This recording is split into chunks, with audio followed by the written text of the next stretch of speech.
Okay, let's unpack this. Today, we are diving deep into a world that isn't just, food and drink.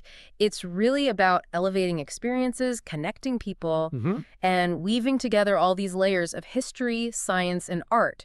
We're talking about that profound synergy between wine, hospitality, and gastronomy. What's truly fascinating, I think, as our sources show, is how these three elements, they don't just sit side by side, do they? Yeah. They actively transform each other. They create something, well, much greater than the sum of their parts. We've got a collection of material here that gives us a really insightful look into this powerful relationship, seen particularly through the lens of someone dedicated to mastering it, like a sommelier, for instance. Right. So our mission for this deep dive then is really to extract the most important nuggets of knowledge about how this powerful triad works together, how it crafts those truly memorable moments. Hmm. It's about understanding that it's never just a drink with dinner. It's a whole intricate world. Sensory science, human connection, cultural history, all playing out on your plate and in your glass. And that world, it has very deep roots. I mean, if we trace this back, the union of wine and gastronomy, it isn't some modern invention, right? Fascinating, huh? Think of ancient banquets, Greece, Rome. Wine was absolutely central to the social, the dining ritual. Hmm. Then fast forward, Middle Ages, you even see monasteries systematically developing food and wine pairings in their kitchens. Wow. It's evolved, of course, into the refined art of harmonization we strive for in high gastronomy today, but wine has always, always been inherently linked to the culture of the table. It's always been about more than just fuel, hasn't it? Always about the entire experience. Our sources really hammer that point home. It's not food and drink, it's a holistic symphony. Exactly, a symphony where the wine, the food, the environment, they all interlace harmoniously. Right. And this experience, it isn't one-dimensional. There's the obvious sensory layer, how meticulous combinations of flavors, aromas, textures, visual presentation, even the sound, like the sound of a cork easing out of a bottle, That specific sound. awakens all your senses. But then there's the emotional side, too. The atmosphere, the environment you're actually in that contributes so much to your feeling of well-being, doesn't it? Say it. It makes those moments not just tasty, but doubly pleasurable, really memorable. And we can't forget the social dimension. I mean, sharing wine and a meal where everything just clicks. It creates bonds. Yeah. It turns a simple dinner into something significant, a social event, forging those precious memories with the people you're with. So you can have incredible food, the most amazing wine, the perfect ambiance, but it feels like it could all fall a little flat without that crucial human element. That's exactly right. Hospitality, that's the bedrock. It's the attentive, professional, knowledgeable service, but delivered in a genuinely welcoming environment. That welcome is key. It is. Love That's it. what transforms the ordinary into extraordinary. It makes you, the guest, feel seen, valued, truly cared for. Okay, so if hospitality is the foundation, then the professional, the sommelier, the waiter, whoever's guiding your experience, they're really the crucial translator in all this, aren't they? They absolutely are. Their role goes far beyond just taking an order or, making a fail. Our sources highlight them as the mediator, Yeah. the interpreter, The guide. the guide, yes, the guide who walks you through the cultural and sensory story contained within that bottle. So what are some of the key ways they actually do that based on the material? Well, a big one is education, but not in a, stuffy lecture kind of way. Right. It's about demystification, sharing knowledge, explaining maybe complex terms without making you feel small, revealing the secrets of grapes, regions, and terroirs. Ah, terroir. Okay, maybe quickly define that. It's a word you hear a lot. Good point. Yeah, terroir is essentially the complete natural environment where a particular wine is produced. So that includes the soil, the climate, altitude, slope of the land, even things like indigenous yeasts and traditional practices. So it's unique to that place. Exactly. It's that unique fingerprint of a place that gives a wine its distinct character. And a good professional can share producer stories tied to this terroir, which makes your tasting experience so much richer. That makes total sense. It adds context, history, Yeah. and they also offer personalized guidance. Crucially, they get to know your individual palate, your preferences, or at least try to. They help you navigate the options to choose the ideal wine for your occasion. And they're masters at finding those food and wine harmonies specifically tailored for you. And they're also the ones crafting the playbook behind the scenes, right? Curating the wine list itself. Oh, yeah. A really complex job. It's about selecting this diverse portfolio, Different styles, regions, grapes, price points. You have to ensure quality and value, balance those familiar classics with exciting innovations. Mm-hmm. And, of course, making sure that list sings in tune with the food menu. That's critical. And then there's the actual service itself. The source talks about impeccable Yeah, service. non-negotiable for a great experience. It's mastering the little things, Yeah. the presentation of the bottle, the whole ritual of opening it, you know, the quiet elegance of a corkscrew or that controlled sigh of a sparkling wine cork. Presenting the cork, getting the serving temperature precisely right because, honestly, a wine served too warm or too cold is, well, it's practically a different wine. It really is. It just mutes everything or throws the balance way off. Exactly. And the glass choice is just as critical. The sources really emphasize how the shape of the glass dramatically impacts how you perceive the wine's aromas, its structure. Right. Like a wide burgundy glass lets Pinot Noir breathe properly. A taller Bordeaux glass directs Cabernet Sauvignon differently onto your palate. And a slender flute keeps those bubbles lively in sparkling wine. These aren't just, traditions for tradition's sake. There's actual sensory science behind them. It seems like such small details, but you're saying they add up to a massive difference in the overall enjoyment. They absolutely do. And the best professionals, they also weave in storytelling. They connect you to the wine's origin, Yeah. the dedication of the producers, that artisanal process. It transforms tasting into a journey that's not just sensory, but also cultural and personal. Speaking of journey and connection, let's get to what many people see as the heart of this synergy: harmonization. The source material calls it both an art and a science. Which is a perfect description, I think. It's the sophisticated discipline aiming for that perfect synergy, creating a harmonious dialogue between the flavors and textures of food and wine, and it's definitely built on scientific principles. Okay, so what are those core principles? How do they actually create that dialogue? Well, think of it maybe like a dance. There are principles of similarity, contrast, and equilibrium. Similarity is about finding common ground, echoing characteristics, like pairing a bright citrusy wine with a dish that has a lemon sauce, maybe, or an earthy Pinot Noir with mushrooms. The key there is matching the intensity, so one doesn't just, steamroll the other. So they complement each other by being alike in a way. What about contrast? Contrast. That's where things get really dynamic. It's pairing opposing characteristics for impact. The classic example is a high-acid white wine, like a Sauvignon Blanc, cutting right through the richness of fatty or fried food. Yeah, I know that feeling. Or maybe a sweet wine, balancing the saltiness in cheese or the heat in spicy food. That contrast provides palate refreshment, prevents fatigue. That feeling of the wine cleaning your palate after a rich bite. I get that. And equilibrium. Equilibrium. Yeah. That's the ultimate goal, really. The sweet spot. It's when neither the food nor the wine dominates. They both get to shine and, ideally, elevate each other. It requires careful adjustment of the intensity of both components. The source material gets really specific about how individual components in the food and wine interact. Let's explore some of those interactions, it sounds like, the chemistry of a great meal. It totally is. Okay, let's start with wine components. Acidity in wine. It's a superstar.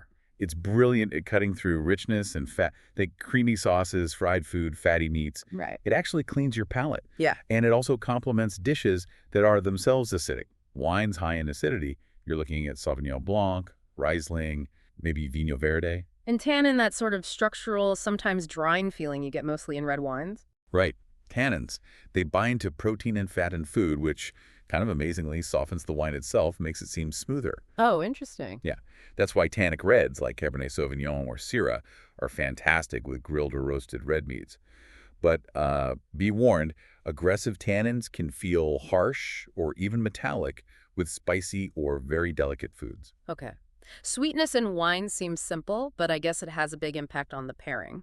Oh, huge. It's a crucial counterpoint. Yeah. Obviously great with desserts, but also fantastic with sweet and sour dishes or, like we said, taming the heat in spicy food.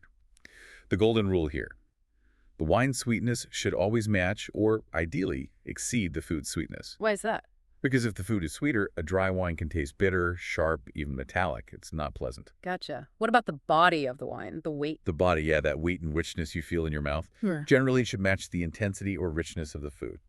So light-bodied wine is great with salads or delicate white fish. A full-bodied wine can stand up to rich red meat dishes or stews. Makes sense, right? Right. Yeah, matching weight for weight. And I remember reading alcohol can really crank up the heat in spicy food. It absolutely can, which is why lower alcohol wines are often a safer bet with spicy dishes if you don't want to, intensify the fire too much. And the wine's aromas. Ah, those add another whole dimension. They can either harmonize with the food's aromas or provide a really intriguing contrast. Lots to play with there. Okay, so now let's flip it around. How do food components affect the wine? You already mentioned how sweetness in food makes dry wine taste bitter. Exactly. So the wine needs to be equally or more sweet. What about acidity in food? How does that play? Acidity in food is generally pretty wine-friendly. It can actually make the wine's acidity feel softer, and it enhances the fruit and freshness in the wine. On the flip side, though, low acidity food can make a low acidity wine feel a bit flat, lifeless almost. Okay. Saltiness has a surprising effect, according to the source material. It really does. It can actually decrease your perception of tannin. No kidding. Yeah, making bold red wines feel softer, smoother. It can also enhance the fruitiness in the wine. Saltiness pairs beautifully with wines that have good minerality or, again, good acidity. Bitter food sounds like a tough one, though. It can be tricky, yeah. Bitter food can intensify bitterness or that astringency in wine. So with bitter dishes, it's generally safer to look for wines with lower tannins or maybe ones that are fruitier to provide a counterbalance. And fat in food, that's where those tannins and acidity we talked about really get to work, right? Exactly. They cut right through the richness and fat, effectively cleaning your palate, getting it ready for the next bite. This is why full-bodied tannic reds are such classic pairings with fatty meats like steak. It just works.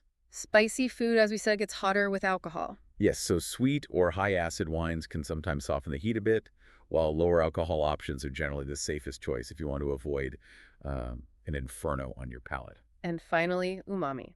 That savory, complex taste. Umami, often called the fifth taste. You find it in things like mushrooms, aged cheese, cured meats, even tomatoes. The sources note umami can make wine seem more tannic, maybe even a bit bitter. Tricky. Definitely one of the trickier flavors to pair with. High acidity, low oak wines often work better with umami-rich dishes. It really sounds like finding that perfect pairing is truly a balancing act. So much to consider. It is. Understanding these interactions, that's the science part. Applying them, tasting, experimenting, that's where the art comes in. And this art has led to some classic and regional pairings that have really stood the test of time. These weren't just invented overnight, were they? Oh, definitely not. They were born from centuries of tradition, trial and error, reflecting local culture, and frankly, what grows well together in a region. Makes sense. Think of iconic matches like, say, Bordeaux with roast beef, those tannins meeting the protein and fat. Or Eleg Burgundy Pinot Noir with roast poultry, where the wine's subtlety complements the bird without overpowering it. Chianti with tomato sauce pasta, the wine's acidity standing up beautifully to the acidity and richness of the sauce. Albarino with seafood seems like such a natural fit, too. It really is. The wine's freshness, often that hint of salinity, just mirrors the delicacy of the seafood. And who can forget tawny port with cheese or desserts? Classic. That sweetness and balancing acidity playing beautifully against salty or sweet flavors.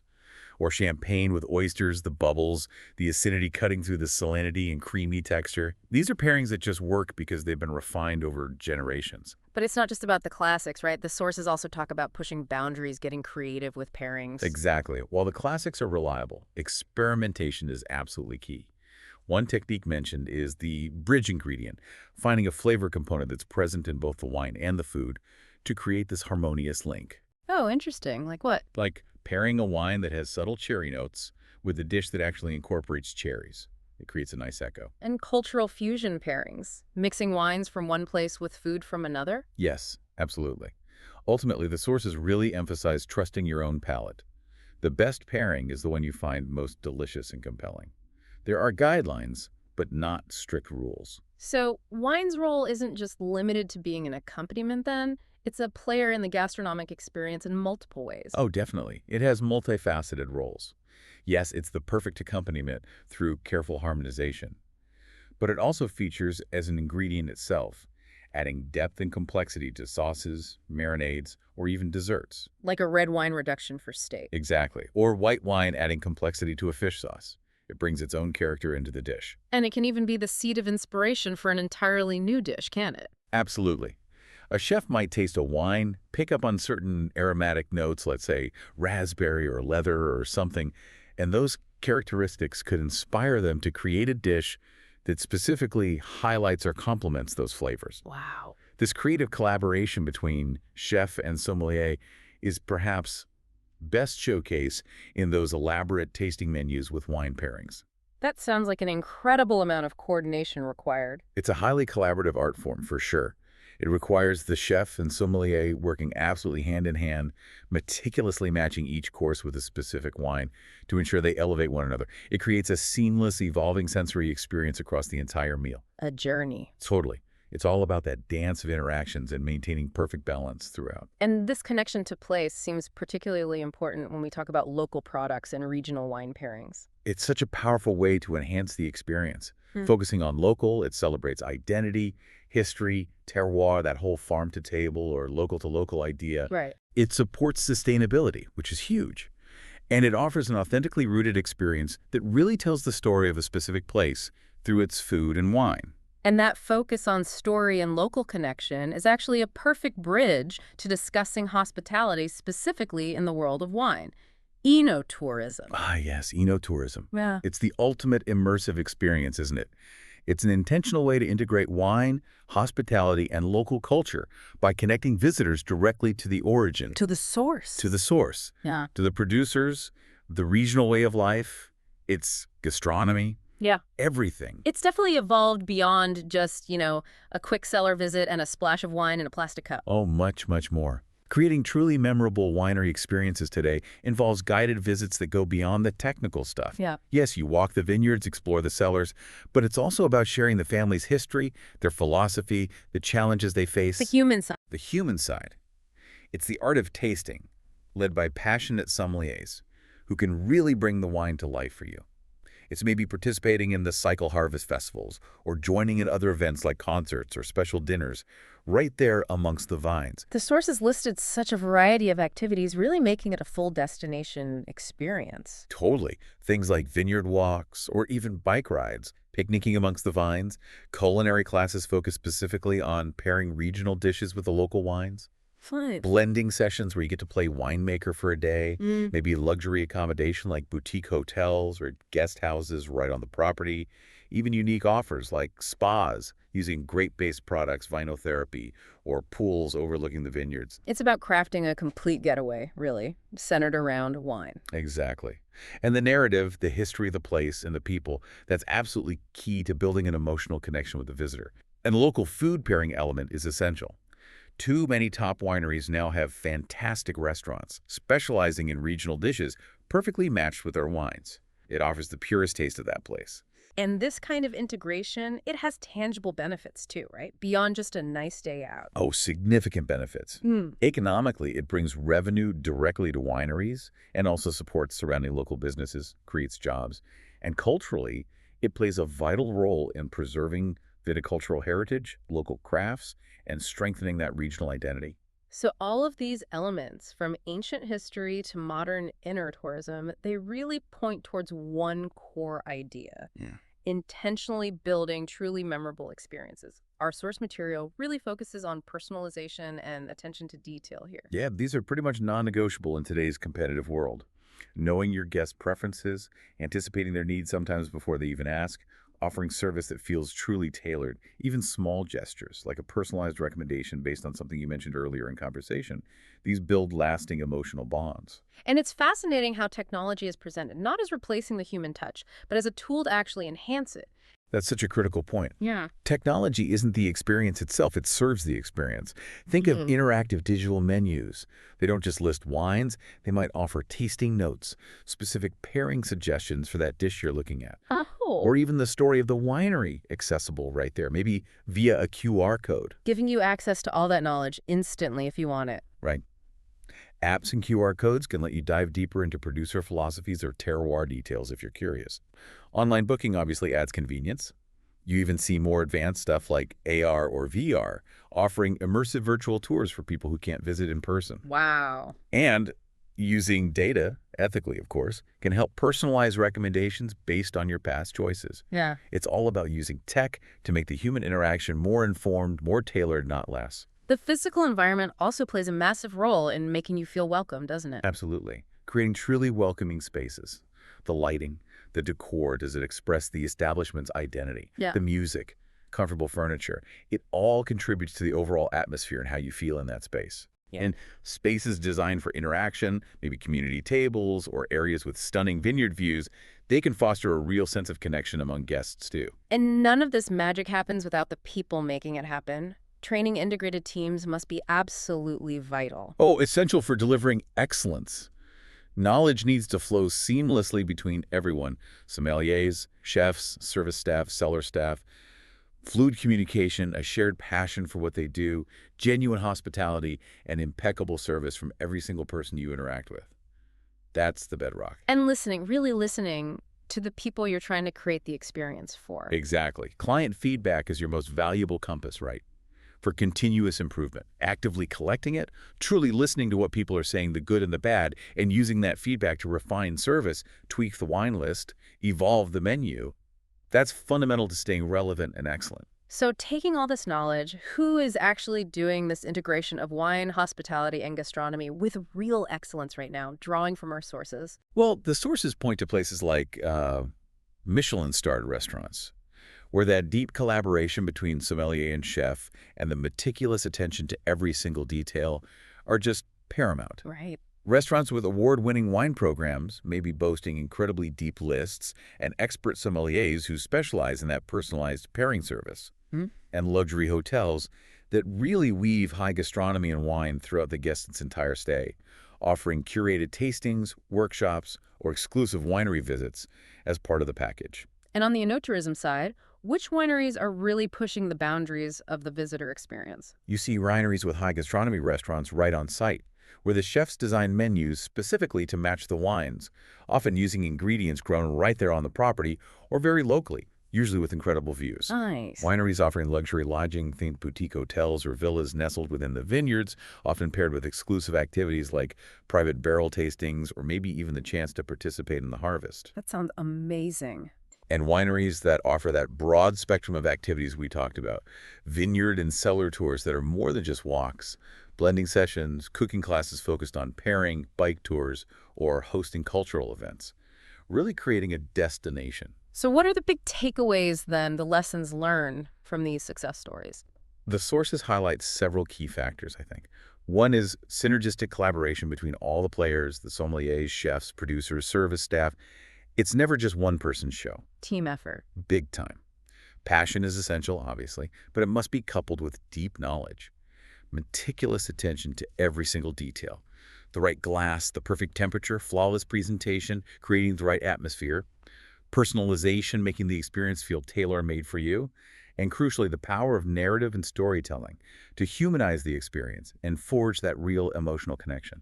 Looking ahead now, what are some trends shaping the future of how wine, hospitality, and gastronomy interweave? What's coming next? The sources point to several interesting things. There's definitely growing interest in low intervention and natural wines.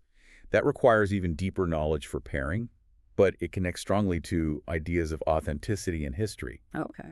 Non-alcoholic and low-alcohol wines are expanding rapidly, offering more pairing options, particularly for lighter dishes or, for those choosing not to drink alcohol for whatever reason. And the rise of vegetarian and vegan cuisine must create new pairing challenges, but also exciting opportunities, right? Exploring how acidic, earthy, or maybe floral wines work with plant-based dishes. Absolutely. Technology, as we touched on, will continue to enhance service, offering precision and personalization through things like AI-assisted recommendations or even those virtual reality experiences. But the sources are really clear. Personalized human service remains absolutely essential for connection in our increasingly digital world. Tech is a tool, not a replacement. Sustainability continues to be a major force too, it seems. Huge. It's becoming imperative, really. Consumers are increasingly demanding organic, biodynamic, farming methods that consider the vineyard as a single integrated ecosystem and fair trade options. This influences not just how wine is made, but what's offered and highlighted. Right. And finally, that growing demand for authentic and personalized experiences is just driving the continued evolution of enotourism, and sophisticated tasting menus. People want unique stories. It sounds like the future really depends on that foundation of sincere collaboration we discussed earlier. It absolutely does.